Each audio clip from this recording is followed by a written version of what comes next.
존귀하신 하나님, 이 새벽 저희들을 불러 모아주셔서 아버지의 은혜 품으로 부르심에 감사합니다. 깨어있어 아버지의 말씀을 듣게 하시고 말씀대로 살아드리는 믿음의 하루가 되게 하여 주시옵소서.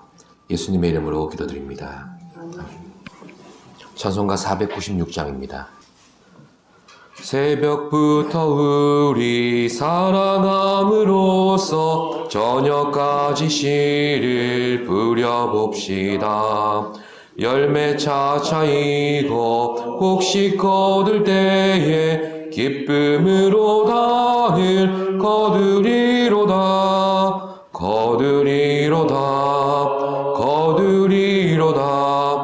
기쁨으로 단을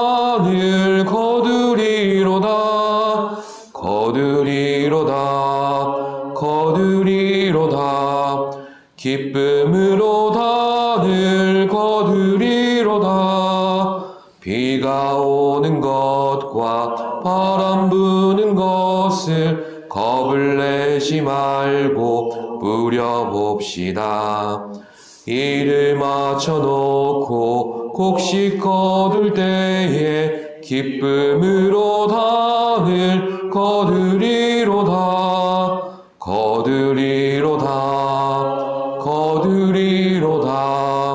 기쁨으로 단을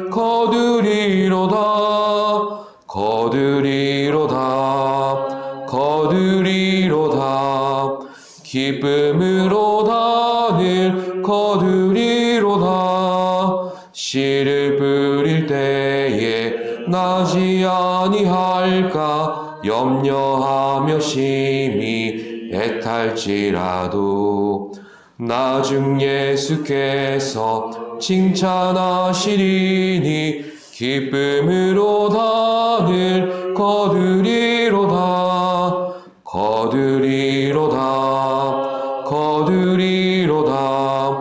기쁨으로 단을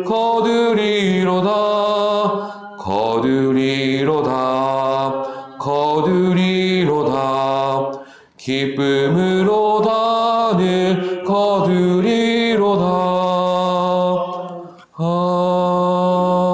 아멘. 이 새벽 우리에게 주시는 말씀은 호세아서 10장 12절 말씀입니다.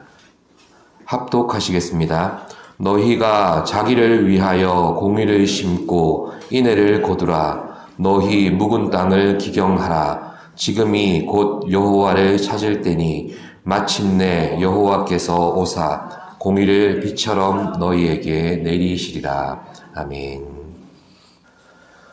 오늘 본문을 통해서 호세아 선지자는 북이스라엘 백성들을 향해서 너희 묵은 땅을 기경하라고 촉구하고 있습니다.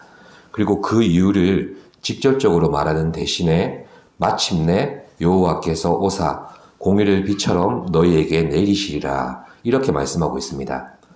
또한 이처럼 북이스라엘이 묵은 땅을 기경해야 될 이유가 비와 같이 내리실 하나님의 공의와 인애를 받기 위함이라는 것을 말씀하고 있습니다. 여기서 공의란 하나님의 은총을 다르게 표현한 말이기도 합니다. 즉 북이스라엘 백성들은 하나님의 풍성한 은혜를 입기 위해서 먼저 묵은 땅을 기경해야만 했던 것입니다. 여기서 묵은 땅은 오래도록 기경하지 않아서 딱딱해져 버린 굳은 땅을 가리키는데 이 땅은 북이스라엘 백성들의 마음을 상징적으로 표현한 것입니다. 그래서 묵은 땅이라는 것은 그들의 마음이 매우 강팍한 상태에 있었다. 이렇게 보여주는 것이죠. 땅이 씨앗을 받아들여서 싹을 틔우고 또 자라나서 풍성한 열매를 맺기 위해서는 그 뿌리가 먼저 충분히 내릴 수 있을 만큼 부드러워야 합니다. 마태복음 13장에 나와 있는 천국 비유 중에서도 그 씨 뿌리는 비유를 살펴보시면 4종류의 밭이 있는데 그 중에 새 땅과 마지막 땅의 차이는 씨앗이 뿌리를 내릴 만큼 충분히 부드러운 땅이냐 그렇지 않은 땅이냐 하는 데 있습니다. 그런데 북이스라엘 백성들의 마음밭은 씨 뿌리는 비유에서 제일 먼저 등장하는 길가와 같이 딱딱하게 굳은 상태였다고 말씀합니다. 이런 마음의 밭에는 아무리 말씀의 씨앗이 뿌려지고 또 하나님의 은총의 단비가 내려도 결실할 수 없는 것입니다. 왜냐하면 그런 땅은 씨앗을 받아들일 수가 없는 그런 땅이기 때문입니다. 그러므로 이스라엘 백성들은 하나님의 인애의 씨앗을 심기 위해서 먼저 그 강팍한 마음의 밭부터 부드럽게 일구어야만 했습니다. 여기서 마음의 밭을 일군다는 것은 바로 자신들의 죄를 회개하고 강팍해진 마음을 열어서 하나님의 말씀에 화답하는 상태를 말합니다. 즉 하나님께서 주신 말씀에 전적으로 순종하는 자세를 갖추는 것을 의미합니다. 12절을 다시 보시면 너희가 자기를 위하여 공의를 심고 인애를 거두라 이렇게 말씀합니다. 여기서 공의를 심는다는 것, 이것은 의를 행하는 삶을 말합니다. 그리고 인애는 하나님께서 자신의 백성에게 언약 안에 베푸시는 신실하신 은혜와 복을 의미하는 호세아서의 주제 단어 중에 하나입니다. 그런데 본문을 보면 우리가 주목해야 될 중요한 사실을 말씀하고 있습니다. 그것은 이스라엘이 공의를 심어서 인애를 거두어야 되는 이유가 바로 너희 자신을 위한 것이라고 말씀하고 있는 것입니다. 그렇습니다. 우리가 의를 행한다면 그것은 바로 다른 누구보다 우리에게 유익이 된다고 말씀해 주시는 것이죠. 사도 바울도 갈라디아서 6장 9절에서 이렇게 말씀합니다. 우리가 선을 행하되 낙심하지 말지니 포기하지 아니하면 때가 이르매 거두리라고 우리에게 말씀해 주고 있죠. 그렇습니다. 우리가 의를 행하는 삶은 좋은 밭에 씨를 뿌려서 하나님의 인애의 결실을 얻게 되는 삶을 말합니다. 좋은 밭에 씨앗을 뿌리면 그 밭은 결코 우리의 수고를 무시하거나 배신하지 않고 30배, 60배, 100배의 결실을 정직하게 거두게 할 것입니다. 마찬가지로 우리가 의의 씨앗을 뿌리는 삶을 살면 하나님은 우리에게 놀라운 인애의 열매를 거두게 하실 것입니다. 그러므로 우리는 묵은 우리의 마음을 날마다 기경하여 의를 행하고 우리의 삶 속에 인애를 열매 맺을 수 있어야 하겠습니다. 여기서 무엇보다 중요한 사실은 인애의 씨앗을 뿌리는 때를 놓쳐서는 안 된다는 점입니다. 농사를 짓는 농부에게 때는 매우 중요합니다. 때를 놓치면 열매를 거두지 못할 수도 있고 모든 수고가 물거품이 되고 맙니다. 또한 심을 때가 있는가 하면 거둘 때도 있는 것입니다. 심을 때를 놓치면 당연히 아무런 열매도 기대할 수 없는 것입니다. 그래서 오늘 말씀은 지금이 곧 여호와를 찾을 때 이렇게 우리에게 때에 대해서 강조합니다.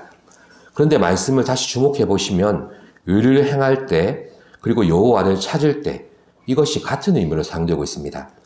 결국 말씀 그대로 여호와를 찾는 것이 곧 의를 행하는 일이 되는 것이고 의를 행하는 것이 곧 여호와를 찾는 일이기 때문입니다.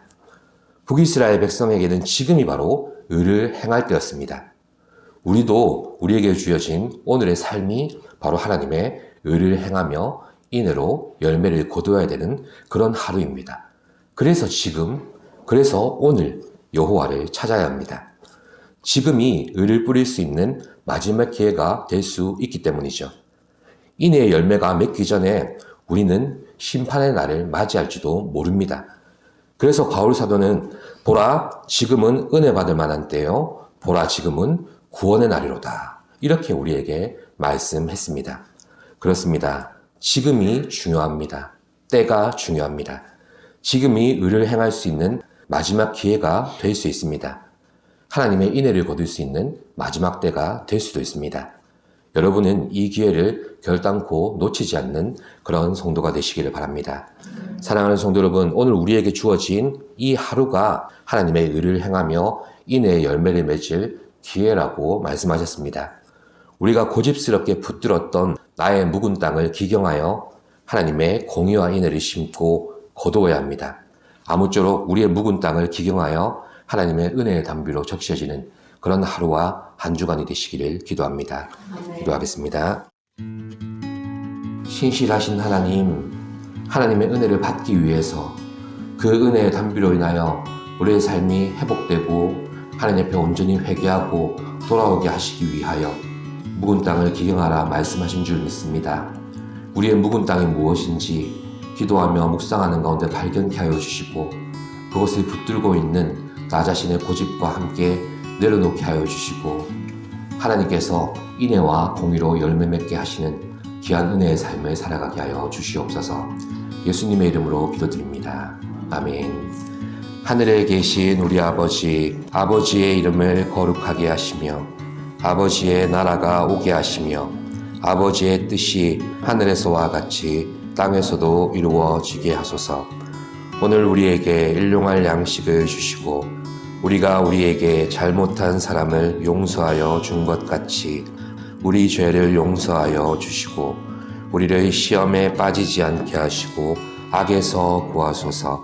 나라와 권능과 영광이 영원히 아버지의 것입니다. 아멘.